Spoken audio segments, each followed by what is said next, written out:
Hey everyone, welcome back to my channel. In today's video, I'm going to be giving you some tips and tricks, but also going over how I just go about taking photos and videos in Animal Crossing. I'm also going to be showing you my editing process, and I just want to preface that this isn't like the best way. I don't consider myself like a pro Animal Crossing photographer by any means, but then again, what do we even consider to be a pro Animal Crossing photographer? If you don't know this already, I have a background in filmmaking and photography as well, so I just want to kind of give you all a beginner's guide as to how I approach photography and film clips on Animal Crossing. So let's just go ahead and get right into it. So before we even actually get to taking photos, the biggest thing that I'll say is that you need to pay attention to the time of day that the game is on. This concept's a little bit easier if you time travel like I do, a little bit harder if you play in real time because you can't really control what the lighting or what the weather is going to look like in game. But the biggest thing I pay attention to is the time of day that I shoot photos in.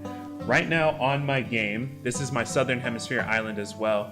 It's currently May 17th at 7 a.m. I love the sunrise time because sometimes you might even catch fog on the island. And I also just love the natural color of the sky. It's more like cerulean in color already, so that when we add some filters and edit it in post, it's not going to be like super bright or super saturated, and we can add those things in post later. This has also just been a huge preference of mine when it comes to real life photography that I've done as well. I've always liked shooting when it's a little bit mistier outside or at sunrise or sunset, usually just when the sun is a little bit lower overall and you're just capturing those golden hours of the day. And that's what I personally go for. It may not be what you want. You might like super bright, you might like clear sky days, and that's great. This is all extremely subjective. I'm just showing you how I approach this. Now, the second thing I pay attention to is the framing of the shot. But I tried to make the photos as dynamic as possible.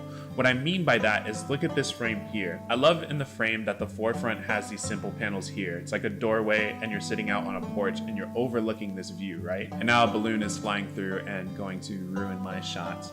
But we'll just continue on. Okay, it's almost gone, so I'm gonna continue on. But even if I just took this photo, looking out on the viewpoint, I would be really happy about this. One thing that I would probably change right away though is just kind of the outfit of what I'm wearing. I just don't feel like this hoodie and jeans like really fit this as much as like maybe if I put on a kimono, like this one here. And also with the straw hat, I just feel like this gives a little bit more of a vibe overall. So that's something I pay attention to as well, is just the clothing, my outfit as well, and really just paying attention to small details like that. So another thing I love about this viewpoint is actually that bridge there. And so what's nice is that I can actually leave my marker here. I can just turn like the heads-up display here. And because I know how my island is kind of laid out, I think I can run around and find out how to get back over. Okay, I ran around the other way because it made it easier to find how to get here. I didn't want to close the photo app because I wanted to keep this frame in particular and have my character just kind of more so in the background here. And I really love this frame, so I'm just gonna take a quick photo of this. One thing that got pointed out to me recently on a stream was that I guess I love to do running shots, and they're really not wrong when I looked back at my Instagram feed and the photos I've taken on the game. So of course you can just like run through, take a pic. I really love when you run around and the dust that comes up after it. But one thing that I also love doing as well is hitting R1 so that way you look at the camera and then running across, looking at the camera. I'll probably redo that one because where I took the photo was right here, so it's in front of that deer scare. And I more so want to take the photo right here so that way I can still see all of these details in the background. So I'm just gonna run from the other side. And yeah, I really like that one, but I'll take a couple more just to get that perfect one. That one's actually really great. Before I get to the editing process, I want to show you one other kind of photo to take. This was brought up on stream as well because someone asked, why was there a mailbox in my inventory, right? So I have this mailbox here. If you aren't aware of the mailbox camera trick, it's really simple, and I'll show it to you here. There's so many people on Instagram that I see that use this trick because you can get this angle that you can't get just by using the regular camera app. And so I'm gonna head over here. This is a new area that was built out for Blanche. And I'm just gonna go ahead and set my mailbox down right here. Okay, and so the trick is when I open my mailbox, it's gonna say, hold on just a second, okay? But when I close out of this, so when I hit B and close out of it, I'm very quickly going to hit the screenshot button. which I believe if you're using the Joy-Con, it's on the left Joy-Con. I'm using this like bootleg Pro controller, and so there's just an image capture button on here. So I'm just gonna hit B and then take a capture real quick. It definitely goes by fast, right? And so if I actually go over to my photo album, I can go and try to find it so I can show you actually what it looks like. Here's the photo right here. So you see how it curves it at this angle. What we can do now is when we upload this and put it on a computer or on our iPhone, we can just crop this into like a square or maybe 4:3. I'll obviously crop myself out so that way I won't be in the photo. And then this way you can see all of these details here, just at a different angle and a different perspective than what the phone app can do for you. So between this mailbox photo and also, yeah, the running photos that I took, I'm pretty happy with these overall.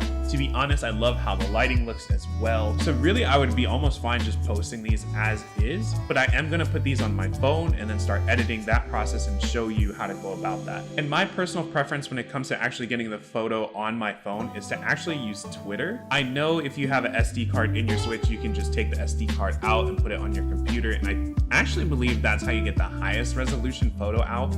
But when I think about where these photos live for the most part, it's mostly just on Instagram, maybe on Discord. And so the photos most people are consuming on their phone are usually pretty small. So I don't need like huge, crazy quality, but I do want the picture to look crisp. And I feel like I get that enough when I post on Twitter and just save the image from there. So I'm gonna go ahead and post these photos on Twitter, then I'm gonna open it up on my phone and show you all how I go about the editing process. So moving on to editing, you can see here that I have the photos now on my phone because I saved them from Twitter.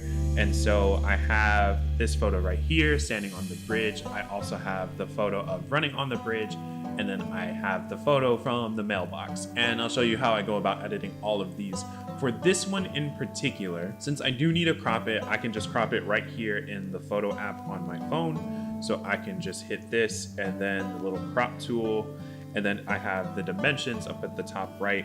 And typically what I go for is 4:3.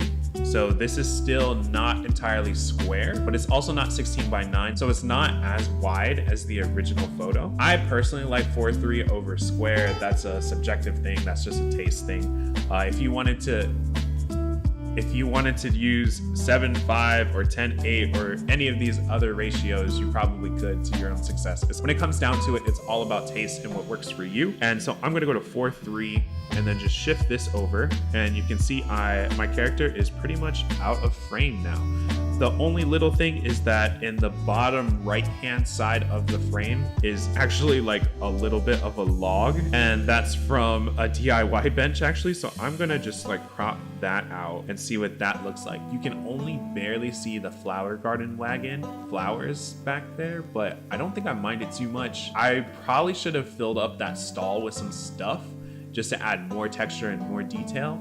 But that's definitely part of the trial and error process, you know? Also, before continuing on, I just want to say a huge shout out to Una Isle1 on Instagram, who made this incredible art that I'm using as the background here. I also use the animation version of it as a thank you to my members who help support the channel. This is just one way your support goes back into the community overall and helping me make this channel and the content that lives on it better. So I'm happy with the 4:3. What I'm gonna do here is hit done, and then I'm gonna move on to apps that I like using. So I already have them loaded into here, and what I have over here is two apps, one of them being VSCO and the other one being Lightroom. I'll start with Lightroom first. I don't use Lightroom as much these days, but what is nice about Lightroom is that you can create your own custom presets within it, and there's a lot of people on Instagram who actually sell presets as well that they've created. Some people sell them for money, some people let them out for free. It just depends. The ones that I have on my phone were actually made by Blathies, so I bought these pretty early on when the game released. I just thought some of hers were really cool.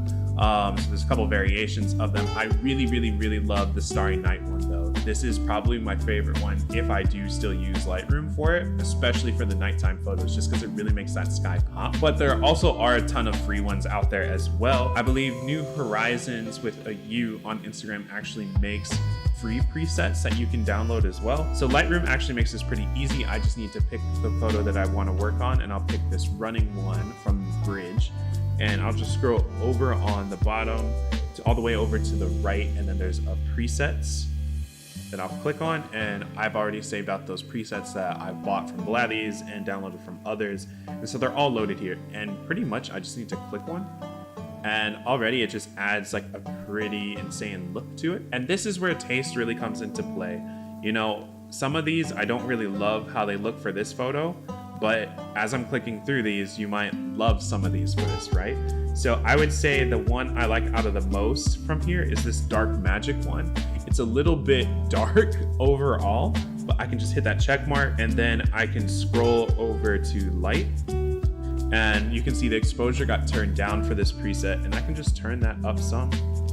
I'm starting to like it in there, and then bring maybe the highlights up, and then move over to color and bring some of that warm tone back up in there as well. Like I said, I love the Starry Night one specifically when I'm taking night photos. So for example, here's a nighttime photo here, and I'm just gonna go over to presets, add that Starry Night one, and I really love the tone and the texture that it gives into the sky and the sea.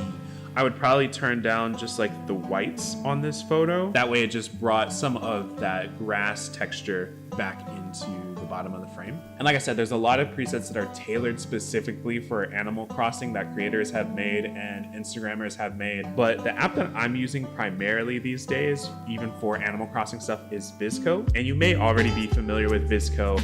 I pay for the VSCO subscription, so I get extra filters, which is actually funny because I only use a handful of them anyway. But again, I've loaded these photos into here, so I'm just gonna go ahead and click the mailbox one.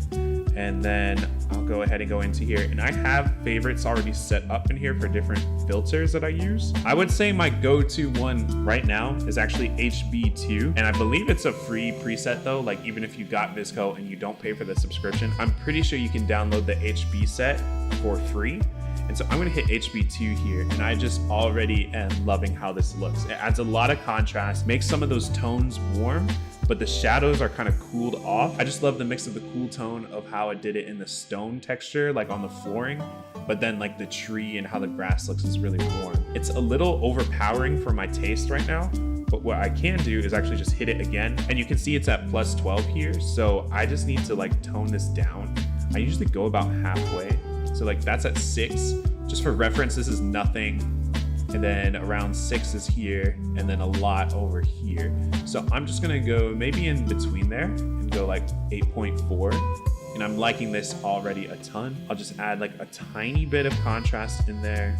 I'm gonna add a little bit more punch of warmth so that way I can add to that sunrise feel of this photo. And I usually take down some of the highlights just to make those whites just really muted down a little bit more. Then sharpening, I usually just add like 2 points of sharpen.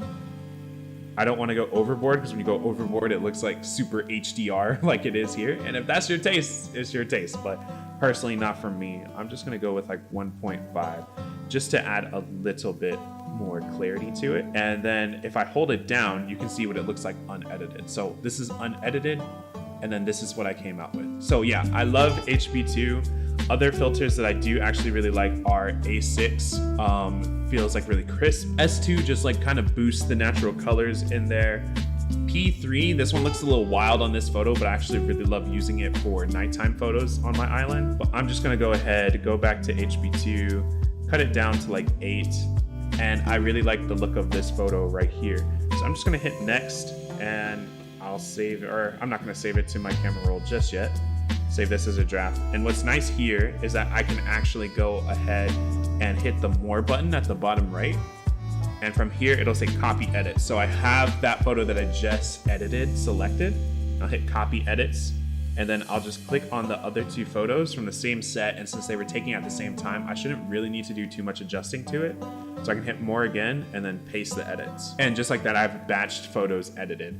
So I'm just gonna go over to the running one. This one I'll say looks a little bit bright comparatively to the other one. So I'm just gonna go into here and just fine tune some adjustments. Probably just take down the exposure a little bit, maybe add some contrast, just a little bit more. I'm not liking that actually. It's all just trial and error at this point. Just added a little bit more warmth to it. And yeah, I love this photo actually. So here's the running one, and Here's the mailbox photo, and I really enjoy these, and I would definitely post these on my Instagram account. Disclaimer that I will say, if you want to add filters onto your photos like this, make sure you're taking photos just in normal mode. I would not recommend using in-game filters. I know it kind of makes it easier. Personally, I just don't think they're even that great of filters, and you can't really control them all that much. Like, you can't turn down the intensity on them. So I would definitely just stick to using the normal, especially if you're going to use these filters in post, because to add double filters on top of things is just going to really complicate your editing process. The last thing I'll mention is that what I do really enjoy and love about VSCO is that if you do pay for the subscription, you can actually use the filters on videos as well. So I can pull up like a video clip that I've taken in game, like right here, and do the same exact editing process. Like I put C7 on here, but I could go and I could put HB2 on it as well. And it really just helps me stay consistent when it comes to coloration on my photos on the Instagram feed. And that's the last bit of advice I'll give you, is to just make sure to stay consistent. So I hope you enjoyed this video. I hope you learned at least a little bit something about how to go about taking better photos on this game. If you used any of these tips and tricks, please share them with me, either on Instagram or join our Discord server as well. Please make sure to like, comment, and subscribe if you haven't already. It would go a long way in helping out this channel. And huge shout out to the members who support this channel. Y'all the real MVPs. Thank you so much again, and I'll see you all in the next one.